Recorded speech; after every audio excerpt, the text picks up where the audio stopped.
اور یہ قرآن کریم کی آیت مبارکہ سورۃ النساء میں تقریب غالباً 128 یا 35 نمبر آیت ہے کہ جس میں اللہ تعالیٰ نے یہ حکم دیا ہے کہ جس کی ایک سے زیادہ بیویاں ہونا تو ان کے اندر عدل کرے، انصاف کرے، ہر چیز میں برابری کرے۔ اور اسی آیت کے اندر فلا تمیلوا کل المیلہ کی صورت میں مفسرین نے لکھا ہے کہ آپ صلی اللہ علیہ وسلم کی چونکہ حضرت عائشہ کے ساتھ زیادہ محبت تھی، قلبی تعلق زیادہ تھا، تو فرمایا کہ جو چیزیں انسان کے اختیار میں ہیں اور بیویاں اس کی 2 ہے یا 3 ہے یا 4 ہے تو اختیاری چیزوں میں اس کے اوپر لازم ہے کہ وہ عدل و انصاف کرے، برابری کرے۔ لیکن جو چیز انسان کے اختیار میں نہیں ہے تو اس میں اس کے اوپر برابری اس سے ہو بھی نہیں سکتی ہے۔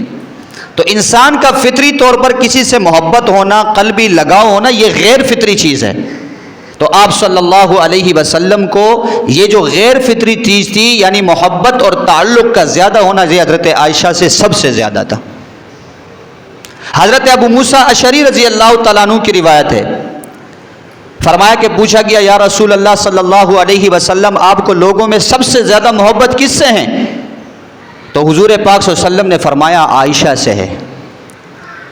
کہنے والوں نے کہا کہ حضرت ہماری مراد عورتیں نہیں ہیں، مرد ہیں، مردوں میں کس سے؟ فرمایا ابوہا، عائشہ کے باپ ابو بکر صدیق سے ہے۔ اور یہی بات حضرت عائشہ سے پوچھی گئی رضی اللہ تعالی عنہا سے کہ لوگوں میں سب سے زیادہ محبت حضور کو کس سے؟ تو انہوں نے کہا حضرت علی المرتضیٰ سے، حضرت فاطمہ سے۔ کہا کہ ہماری مراد مرد ہے، فرمایا فاطمہ کے شوہر علی سے ہے۔ اور یہی بات حضرت فاطمہ الزہرا سے پوچھی گئی تو حضرت فاطمہ سے جب پوچھنے والے نے پوچھا کہ حضور کو سب سے زیادہ محبت کس سے ہیں تو حضور پاک صلی اللہ علیہ وسلم کی بیٹی فاطمہ نے فرمایا کہ ابو بکر صدیق سے ہے، عائشہ سے ہیں۔ کہا مردوں میں؟ تو کہا عائشہ کے باپ ابو بکر صدیق سے۔ اب یہاں بات میں سمجھانا یہ چاہتا ہوں کہ ان گھرانوں کو دیکھے، عائشہ کو دیکھے تو وہ اپنے اوپر فضیلت دے رہی ہے حضرت فاطمہ کو، اپنے باپ پر فضیلت دے رہی ہے حضرت علی المرتضیٰ کو، اور حضرت فاطمہ فضیلت دے رہی ہے ابو بکر صدیق کو، حضرت عائشہ کو۔ یہ ان کی آپس کی محبتیں ہیں۔ آپس کی کیا ہے؟ محبتیں ہیں۔ اور ملنگ نے بیٹھ کر جو ہے وہ شور ڈالا ہوا ہے کہ جی یہ ہو گیا اور وہ ہو گیا، دشمنی اور اختلاف ہے، اور یہ ایک دوسروں کی محبتوں کو، یہ ان کا عالم ہے کہ ایک دوسرے پر فضیلتیں دے رہے ہیں۔ اور بات محبت کی ہے تو طریقہ کار یہ ہوتا تھا کہ اللہ کے نبی صلی اللہ علیہ وسلم اپنی ازواج مطہرات جتنی بھی بیویاں تھیں ان میں باریاں تقسیم کی ہوئی تھی۔ 24 گھنٹے ایک گھر میں ایک بیوی کے پاس 24، دوسرے کے پاس 24، دوسرے کے پاس، یعنی پورا ایک دن گزارتے تھے۔ یہ طریقہ کار تھا، یہ سرکل چلتا تھا۔ اور جس باری میں جب حضرت عائشہ کے گھر میں ہوتے تھے نا تو مدینے کے لوگ اس وقت تحفے تحائف حضرت عائشہ کے گھر میں بھیجا کرتے تھے۔ جب نبی کی باری عائشہ کے گھر میں ہوتی تھی تو لوگ تحفے اور تحائف بھیجا کرتے تھے۔ تو اس پر ام سلمہ رضی اللہ تعالی عنہا، یہ حضور پاک صلی اللہ علیہ وسلم کی زوجہ محترمہ ہیں، اور ان کے ساتھ دیگر ازواج مطہرات نے ایک قرارداد پاس کیا کہ آپ حضور پاک صلی اللہ علیہ وسلم کے سامنے چلی جائیں اور حضور سے کہہ دے کہ لوگوں کو یہ سمجھا دے کہ صرف عائشہ والے دن تحفے تحائف نہ بھیجا کرے، اور دنوں میں بھی بھیجا کرے۔ اب یہ قرارداد اللہ کے نبی کے پاس آیا تو ام سلمہ کو حضور نے کیا فرمایا؟ فرمایا ام سلمہ عائشہ کے معاملے میں مجھے تکلیف نہ دیا کرو، اس لیے کہ یہ وہ عورت ہے کہ جس کے بستر پر میرے پاس جبریل آ کر اللہ کا قرآن لاتا ہے۔ جب یہ سنا حضرت ام سلمہ نے تو فوراً کہا کہ میں آپ سے اللہ کی پناہ مانگتی ہوں، یعنی آپ کو تکلیف ہوئی، میں اس پر اللہ کی پناہ مانگتا ہوں، آپ سے معافی مانگتی ہوں۔ یہ چلی گئی۔ بعد میں حضرت فاطمہ الزہرا رضی اللہ تعالیٰ عنہ جو حضور کی چہیتی بیٹی ہے ان کو کہا کہ آپ چلی جائیں اور یہ قرارداد اللہ کے نبی کے پاس رکھے۔ حضرت فاطمہ نے جب یہ بات ذکر کی نا تو حضور اکرم صلی اللہ علیہ وسلم نے فرمایا فاطمہ کیا تم اس سے محبت نہیں کرتی ہو جس سے میں محبت کرتا ہوں؟ حضرت فاطمہ نے کہا یا رسول اللہ کیوں نہیں کرتی ہوں؟ فرمایا عائشہ کے ساتھ محبت کرو. یعنی جس کی محبت کا درس حضور نے اپنی چہیتی بیٹی جس کے ساتھ سب سے زیادہ محبت ہے اس کو حکم دیا کہ آپ بھی عائشہ کے ساتھ محبت کرو.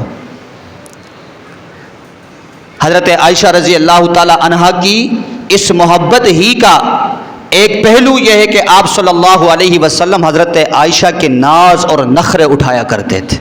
امام الانبیاء صلی اللہ علیہ وسلم فرمایا عائشہ مجھے پتہ چل جاتا ہے جس دن تو مجھ سے ناراض ہوتی ہے اور جس دن تو مجھ سے راضی ہوتی ہے. کیسے یا رسول اللہ؟ حضور علیہ السلام نے فرمایا کہ جب تو مجھ سے راضی ہوتی ہے تو تو قسم اٹھاتے ہوئے کہتی ہے کہ اللہ کے محمد کے رب کی قسم، محمد کے، اور جب آپ کی تھوڑی سی ناراضگی ہوتی ہے تو پھر آپ کہتی ہیں کہ ابراہیم کے رب کی قسم. یہ سن کر حضرت عائشہ نے فوراً فرمایا یا رسول اللہ زبان پر نام تو ابراہیم کا ہوتا ہے لیکن دل میں آپ ہی ہوتے ہیں، دل میں آپ ہی ہوتے ہیں. جہاں یہ پہلو ہے کہ حضور حضرت عائشہ کے ناز کو کتنا اٹھا رہے. ایک جگہ پر حضرت عائشہ رضی اللہ تعالی عنہا سے نبی پاک صلی اللہ علیہ وسلم نے فرمایا کہ چلو دوڑ لگاتے، ریس لگاتے. اب جب دونوں نے دوڑ لگائی نا تو حضور علیہ الصلوۃ والسلام نے جان بوجھ کر اپنے آپ کو پیچھے کیا تاکہ عائشہ جیت جائے. عائشہ بڑی خوش ہو گئی کہ میں جیت گئی. پھر کچھ عرصہ گزرنے کے بعد ایک اور موقع پر حضرت نبی پاک نے حضرت عائشہ سے فرمایا کہ عائشہ چلو دوبارہ ریس لگاتے ہیں. پھر ریس لگا کر حضور آگے بڑھ گئے اور آگے بڑھ کر کہا کہ پرانا والا بدلہ ہو گیا، پرانا والا بدلہ ہو گیا. یہ امام الانبیاء صلی اللہ علیہ وسلم کی حضرت عائشہ سے محبت کا ایک تعلق ہے اور یہ ناز ان کے اٹھا رہے. تو حضرت عائشہ رضی اللہ تعالی عنہا کے فضائل اور مناقب پر بات کی جائے تو بہت ساری چیزیں. خود حضرت عائشہ فرماتی ہیں کہ 9 باتیں ایسی ہیں کہ جس میں اللہ تعالیٰ نے مجھے سب لوگوں پر فضیلت دی ہے، یعنی یہ میرے اعزاز والی فضیلت ہے، یہ کسی اور کو نہیں ملی. میں 7 سال کی عمر میں تھی، اللہ کے نبی نے مجھ سے نکاح کیا، باقی کسی کے ساتھ 7 سال کی عمر میں نکاح نہیں ہوا. میں 9 سال کی عمر کو پہنچی، اللہ کے نبی کے گھر میں میری رخصتی ہوئی، باقی کسی اور کی رخصتی نہیں ہوئی. میں حضور کے ساتھ بستر پر ہوتی تھی، اللہ کے جبریل علیہ السلام وحی لے کر آیا کرتے تھے، کسی اور بستر پر نبی کے پاس وحی نہیں آئی. مجھے یہ اعزاز حاصل ہے کہ میں اللہ کے نبی کی بیویوں میں اللہ کے نبی کو سب سے زیادہ محبوب ہوں. مجھے یہ اعزاز حاصل ہے کہ میں نے جبریل علیہ السلام کو براہ راست دیکھا ہے. مجھے یہ اعزاز حاصل ہے کہ مجھے کئی مرتبہ جبریل علیہ السلام کی طرف سے سلام آیا ہے. اور مجھے یہ اعزاز حاصل ہے کہ اللہ کے نبی جب دنیا سے رخصت ہو رہے تھے تو میری گود میں سر رکھ کر اللہ کے نبی کی روح قبض ہوئی اور سانس نکلی اور دنیا سے رخصت ہوئے. حضرت عائشہ اس پر فخر کیا کرتی تھی.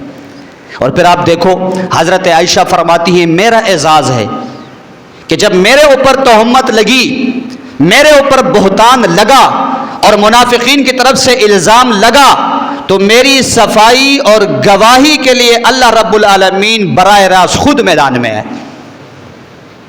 یہ سورۃ النور کے اندر 17 کے قریب آیات موجود ہے. حضرت عائشہ رضی اللہ تعالی عنہا پر عبداللہ بن ابی رئیس المنافقین نے نعوذ باللہ ثم نعوذ باللہ الزام لگایا تھا بدکاری کا. اللہ کے نبی صلی اللہ علیہ وسلم اس کو سن کر بڑے پریشان ہوئے، ابو بکر صدیق پریشان ہوئے، حضرت عائشہ خود پریشان ہوئی. بخاری شریف کے اندر یہ پورا واقعہ تفصیل کے ساتھ موجود ہے اور مفسرین نے بھی ان آیات جو سورۃ النور کے اندر ہے اس میں اس کو ذکر کیا ہے. بہرحال صحابہ کرام سے اللہ کے نبی نے مشورہ کیا، رائے لی کہ اب کیا کیا جائے. ہر آدمی نے اپنے حساب سے رائے دی. حضرت عمر بن الخطاب رضی اللہ تعالیٰ عنہ نے فرمایا کہ حضور مجھے یہ بتلائیے عائشہ کے ساتھ آپ کا نکاح آپ نے خود کیا ہے یا اللہ نے کیا ہے؟ حضور نے فرمایا اللہ نے کیا ہے. کہا جب اللہ نے کیا ہے تو عمر یہ کہتا ہے سبحانک ھذا بہتان عظیم، یہ بات ساری کی ساری جھوٹی ہے اور بہتان ہے. کیوں؟ اس لیے کہ اللہ اپنے نبی کے بدن پر مکھی کو بیٹھنے نہیں دیتا، اپنی بستر پر بدکارہ عورت کو کیسے لا سکتے ہیں؟ او بھائی جس نبی کے لیے اللہ نے اتنا انتظام و انصرام کیا کہ ہر چیز اعلیٰ دی، معیاری دی، قیمتی دی، کوئی 2 نمبر کوئی بیکار چیز نہیں دی، وہ حضور کے بستر پر حضور کے حرم میں حضور کی زوجہ بنانے کے لیے حضور کے نکاح میں لانے کے لیے ایسی عورت کو لائے نعوذ باللہ جو بدکارہ ہو. جو 2 نمبر ہو، جو غلط ہو، ایسا نہیں ہو سکتا۔ حضرت عمر رضی اللہ تعالیٰ عنہ نے جب یہ رائے دی تو اللہ نے قرآن نازل کیا اور فرمایا سبحانک ھذا بہتان عظیم، یہ جھوٹ ہے۔ اولئک مبرؤون مما یقولون، عائشہ کے متعلق جتنی بھی باتیں یہ منافقین نے پھیلائی ہے ساری باتوں سے عائشہ بری ہے۔ یہ حضور کے زوجہ عائشہ کے لیے اللہ کا آرڈر آ رہا ہے، اولئک مبرؤون مما یقولون۔ اور پھر عائشہ کو تھوڑی سی تکلیف بھی تو پہنچی تھی، بلکہ زیادہ پہنچی تھی، تو اللہ نے فرمایا لہم مغفرۃ ورزق کریم، عائشہ آپ کے لیے مغفرت بھی ہے اور آپ کے لیے اچھے رزق کا انتظام بھی اللہ نے کر دیا ہے۔